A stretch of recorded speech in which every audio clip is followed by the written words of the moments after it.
Assalamualaikum warahmatullahi wabarakatuh. Baiklah Bu, di sini kami dari kelompok 4 akan mempresentasikan jawaban dari pertanyaan yang telah Ibu berikan minggu kemarin. Yang mana pertanyaan yang pertama yaitu jelaskan tipe-tipe dari stomata pada daun. A. Tipe stomata daun dikotil. Yang pertama yaitu tipe anomosit atau ranunculus.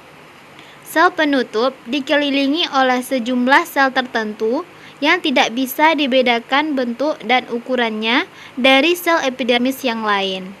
Terdapat pada Geraniaceae, contohnya geranium, Cucurbitaceae, yaitu suku labu-labuan, dan Malvaceae, suku kapas-kapasan.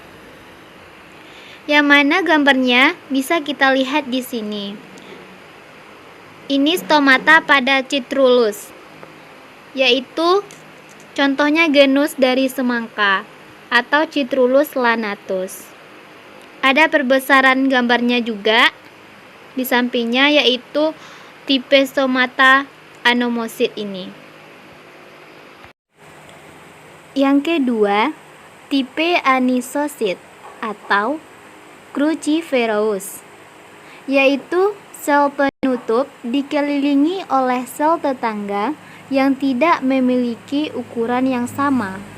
Biasa terdapat pada Cruciferae atau suku kubis-kubisan, Nicotiana, contohnya Nicotiana tabacum atau tembakau, Solanum, contohnya Solanum feberosum, kentang, dan Sedum, contohnya Sedum marganianum, yaitu kaktus anggur.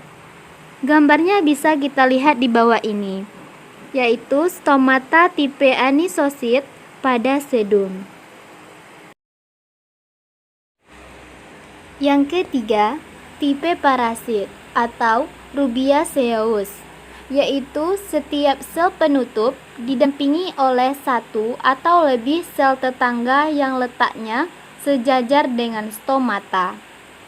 Contohnya terdapat pada Rubiaceae atau suku kopi-kopian dan Mimosaceae atau suku petai-petaian. Gambarnya bisa kita lihat di sini, yaitu stomata tipe parasit pada Vigna, genus dari kacang panjang, yaitu Vigna ciliandrica. Baiklah Bu, jawaban selanjutnya akan dijelaskan oleh rekan saya Marlinda. Selanjutnya yaitu tipe diasit atau Caryophyllaceae, yang mana setiap stomata dikelilingi oleh dua sel tetangga yang letaknya memotong stomata. Terdapat pada Caryophyllaceae dan Acanthaceae. Yang kelima yaitu tipe actinosit, yang mana merupakan variasi dari tipe diasit, yang mana stomatanya itu dikelilingi oleh sel tetangga yang teratur serta menjari. Contohnya yaitu pada tanaman The Camellia sinensis. Baiklah, pertanyaan selanjutnya akan dijawab oleh As'aria. Baik, terima kasih kepada Marlinda. Selanjutnya saya As'aria Rahmawati akan melanjutkan jawaban dari pertanyaan nomor 1, yaitu tipe-tipe stomata pada daun. Di sini saya akan menjelaskan tentang tipe stomata daun monokotil. Yang pertama itu sel penutup terdiri dari 4-6 sel tetangga. Biasanya terdapat pada Araceae, Commelinaceae, dan Musaceae.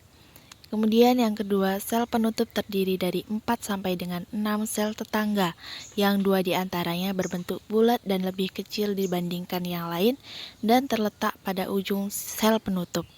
Biasanya terdapat pada spesies dari Palmae, Pandanaceae, dan Syncytaceae. Kemudian yang ketiga, sel penutup didampingi oleh 2 sel tetangga, terdapat pada Pontederiaceae, Alismatales, dan Botumales, serta Juncales. Kemudian yang terakhir, sel penutup tidak memiliki sel tetangga, terdapat pada Liliales, Diocorales, dan Iridales, serta Orchidales. Demikian jawaban dari pertanyaan nomor 1 menurut kelompok kami. Selanjutnya akan dijelaskan oleh Yana Nurdiansyah Putri. Baiklah, saya Yana Nurdiansyah Putri akan menjawab pertanyaan nomor 2, yang mana pertanyaannya yaitu sebutkan perbedaan struktur anatomi dari daun dikotil dan daun monokotil. Mari kita saksikan ulasan berikut ini. Baiklah, adapun di sini perbedaan struktur anatomi daun dikotil dan monokotil. Yang pertama yaitu daun monokotil tidak memiliki jaringan palisade, sedangkan anatomi daun dikotil memiliki jaringan palisade bawah serta permukaan atas daun. Pada daun monokotil, bagian mesofil berada di bagian cekungan antara urat dengan daun, sedangkan pada daun dikotil, bagian mesofil berada di antara bagian epidermis atas dan lapisan epidermis bawah. Yang ketiga yaitu pada daun monokotil, letak stomata ditemukan secara berderet di antara bagian dari urat pada daun.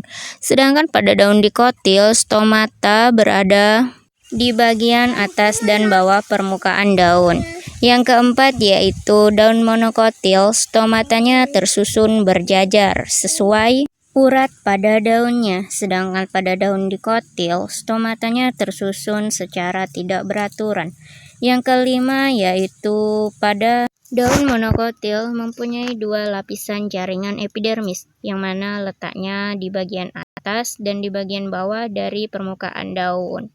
Sedangkan pada daun dikotil mempunyai 1 lapis jaringan epidermis, kecuali yaitu pada tanaman karet. Baiklah, terima kasih telah menyaksikan video dari kelompok kami. Mungkin apabila ada kesalahan, kami mohon diberi maaf. Dan terima kasih telah menyaksikan video kami. Kami akhiri. Wassalamualaikum warahmatullahi wabarakatuh.